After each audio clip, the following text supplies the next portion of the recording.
Armageddon Mod brings 6 powerful bosses to Minecraft and introduces new mechanics that make the game more challenging.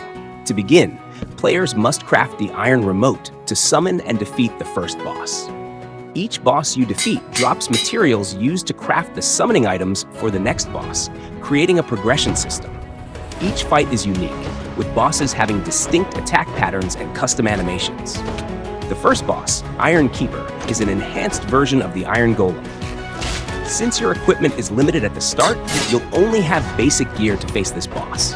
Iron Keeper attacks by spinning and dealing area damage, while also summoning anvils that rain from above.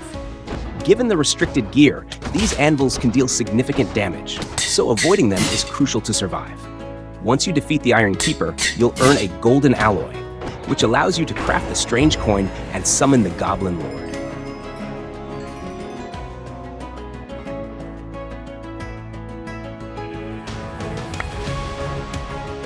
The Goblin Lord is a massive goblin boss with powerful melee attacks and a stunning ground crusher ability.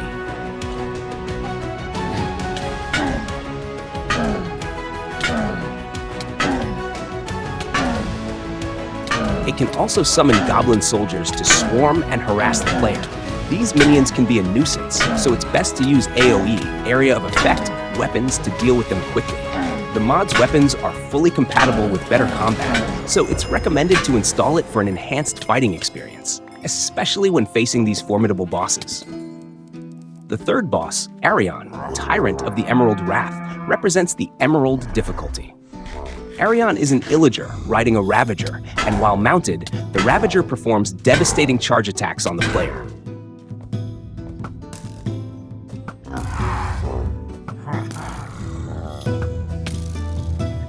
Once the Ravager is killed, Arion dismounts and engages the player directly. His weapon of choice is a massive emerald greatsword, which players can claim after defeating him. An interesting detail is that if Arion is close to defeat, his emerald greatsword will strike him down, showcasing a unique sword betrayal animation.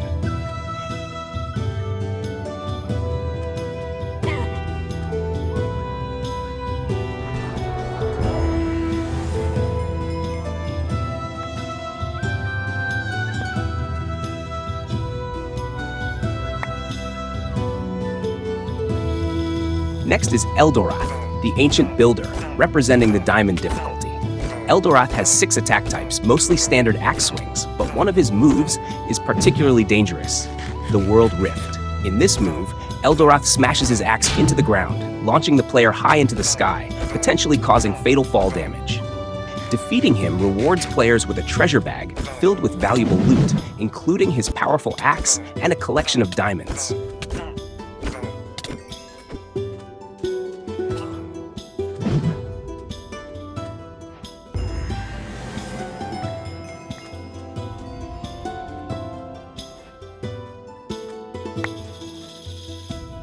Following Eldorath, players will face the Elvenite Paladin, a mini-boss guarding the power of Elvenite, a custom ore from the mod. Though not as strong as Eldorath, this mini-boss wields a mighty hammer, which can be obtained upon his defeat. His treasure bag also contains more precious loot, including Elvenite items.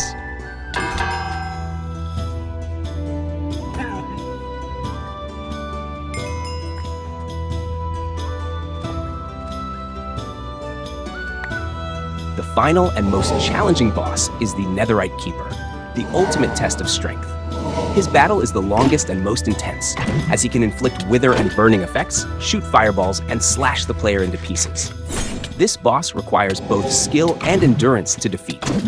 In addition to these bosses, Armageddon Mod brings a variety of new items, weapons, armor, blocks, potions, and more. Each boss features detailed models, making this mod a great addition to any adventure-focused mod pack.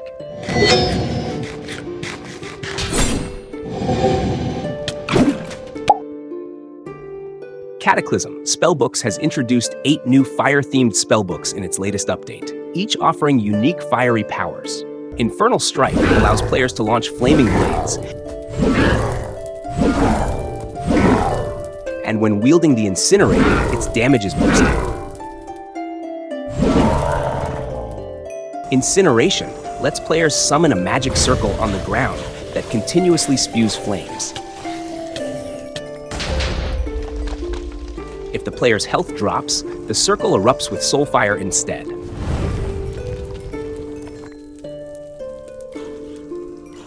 With Ashen Breath, players can adjust their attack direction freely for 5 seconds, making it a highly versatile spell.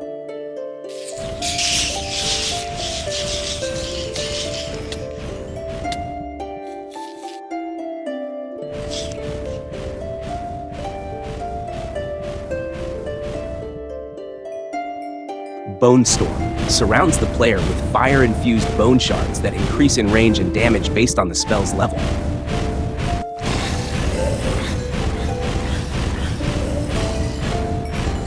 Piercing Bone fires bones with fire properties. On the 8th consecutive cast, it unleashes a larger, more powerful version of the spell.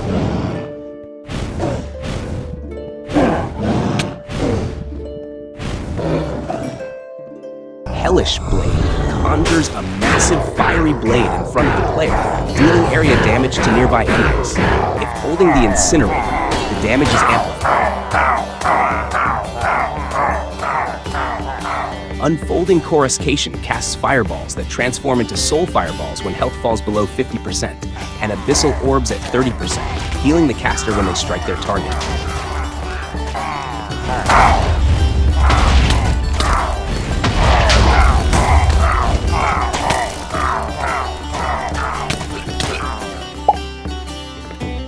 Horrrs Pvz has introduced 4 new plants in its latest update, enhancing the plant family and diversifying strategies for players.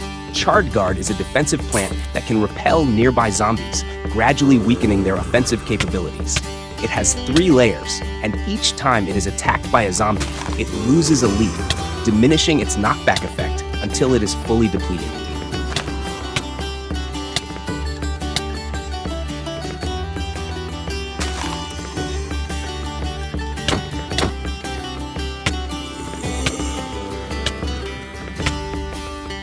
Chomper is a melee plant with a powerful predatory ability, capable of devouring approaching zombies. It can swallow 1 zombie at a time, eliminating it and restoring its energy, but it requires a brief digestion period during which it cannot attack. Careful positioning and timing are essential, as Chomper cannot target flying enemies, necessitating support from other plants.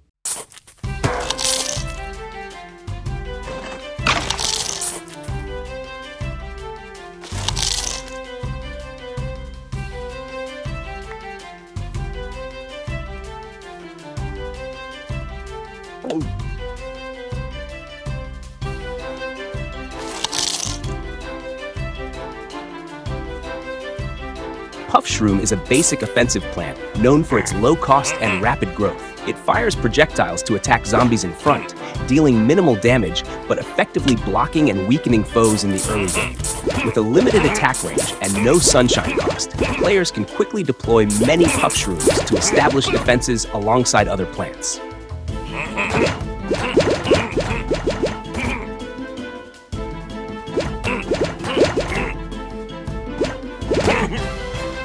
Fume Shroom is a powerful attacker designed to take on armored zombies. Its gas projectiles can penetrate obstacles, allowing it to harm enemies behind strong defenses. All new plants feature impressive attack animations, making them not only effective in combat, but also appealing as decorative elements to protect your garden.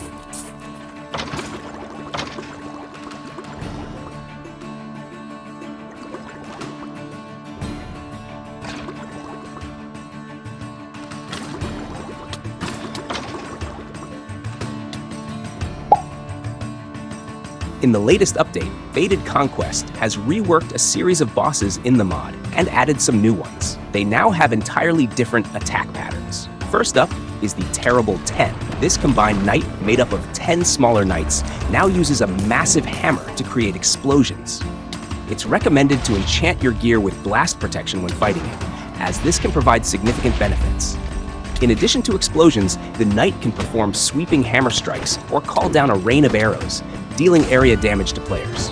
As Terrible 10 is an Iron Knight, ranged weapons like arrows cannot harm it. Terrible 10 has 2 phases. When its health reaches 0, it splits into 10 smaller knights that chase the player. These smaller knights are not very strong and can be damaged by ranged weapons, but beware of their swarm tactics, as being surrounded can cause serious trouble. One interesting mechanic is that when the smaller knights die, they drop as items. Players can pick them up and summon them again. The summoned knights become allies, fighting alongside the player. This means you can continually pick them up and resummon them after they die, making them permanent battle companions.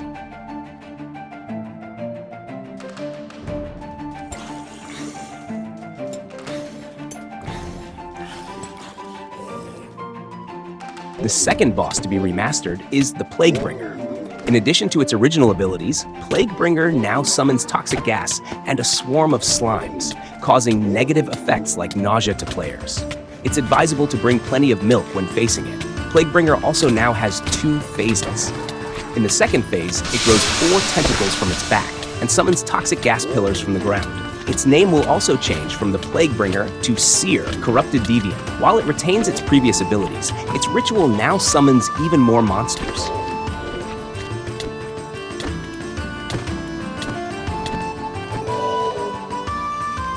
The Radiance Guardian is a newly added boss in this update, a flying Elder Guardian. Since it hovers in the air, hitting it might prove difficult. However, it creates rising air currents beneath the player, giving an opportunity to approach. These currents can be ridden and will slowly lift the player into the sky, allowing them to get close enough to attack the Radiance Guardian.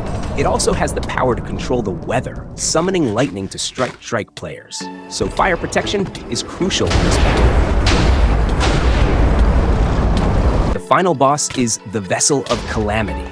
It uses abilities from End-related creatures, such as the Ender Dragon's Breath and Enderman's Teleportation. It's fast, so players need to keep a close eye on its movements during the fight. All of these bosses have impressive combat mechanics and animations.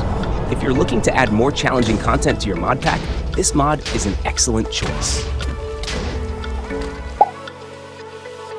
This is an unofficial fork of Twilight Forest, updated to support Minecraft 1.20.1 for the Fabric version. If you're playing on this version or want to experience Twilight Forest on Fabric, you can try downloading this fork. Twilight Forest is a dimension exploration mod that focuses on adventure, offering journeys through mystical lands where you'll encounter strange creatures, explore dungeons, and face many other exciting challenges. In the latest update of Gunscraft Adventurer's Arsenal, handguns have a new feature allowing players to use them simultaneously with a shield in the offhand, providing extra protection while shooting.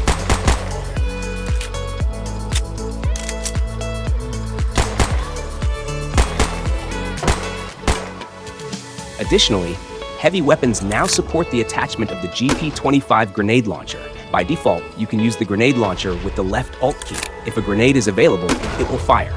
Otherwise, it will reload. When shooting in full auto mode, reloading doesn't interrupt the firing process. After firing, there's a brief safety period, indicated by particles. During this time, grenades bounce off blocks but explode instantly on non-launcher entities. Once the safety period ends, grenades explode on impact with blocks if the angle is less than 65 degrees. Otherwise, they continue to bounce. After 3 bounces, they will detonate.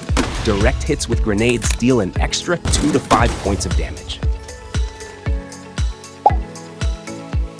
In the latest update of Arthropod Phobia expansions, a new mini-boss called the Spider Reaper has been introduced. Modeled after a giant orb weaver spider, it's stronger than the Spider Prowler, but not as powerful as the Crab Constrictor. The Spider Reaper is about the size of a player, though its long, spindly legs make it appear much larger. Like other spiders, it attacks by spitting webs at the player, which apply a slowing and binding effect. These webs also weaken the player, making melee combat less effective. The Spider Reaper's frequent attacks keep it close to its target, but it has a major weakness: fire. If melee fighting proves too difficult, you can use the mod's Hypnotic Hell Blaster. This gun spews intense flames, forcing the Spider Reaper to retreat. While engulfed in flames, it can hardly get close to you.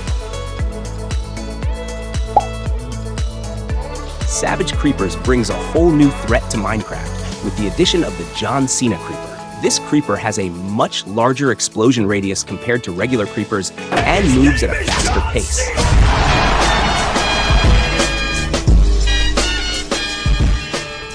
After its initial detonation, it continues to cause multiple explosions around the player.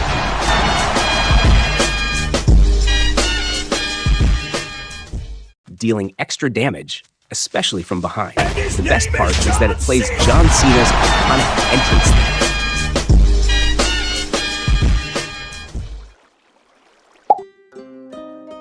Daily Quests adds 21 unique quest types for players to complete in exchange for item and experience rewards. Every in-game morning, completed quests are refreshed, and players have the option to re-roll one quest per day. Visit new places with the Explore Biome quest. Find new mobs with the Breed Mob quest. Go into battle and fight mobs with the Slay Mob and Block Arrow quest. Or maybe complete your first village raid. The mod adds lots new challenges, both for a single-player world or together with your friends. The mod offers a range of challenges for solo play or with friends. For every 10, 50, and 100 quests completed, the rewards get bigger, with fireworks celebrating your success. It's highly configurable, allowing you to enable or disable specific quest types to suit your preferences. Flowing Fluids introduces more realistic fluid physics to Minecraft, making liquids mostly finite and adding fluid management elements to the game. With a wide range of settings for performance, fluid behavior, gameplay elements, and visuals, it allows players to fine-tune how fluids interact with their world. Designed as a spiritual successor to older water physics mods, Flowing Fluids is built from the ground up for modern Minecraft and is compatible with most mod-added fluids. Additionally, you can disable or remove the mod at any time, and any non-flowing fluids will revert to vanilla mechanics without issue. This mod works best when on both server and client side.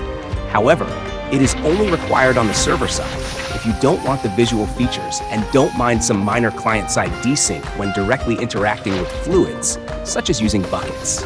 There is no harm in joining a vanilla server with this mod enabled.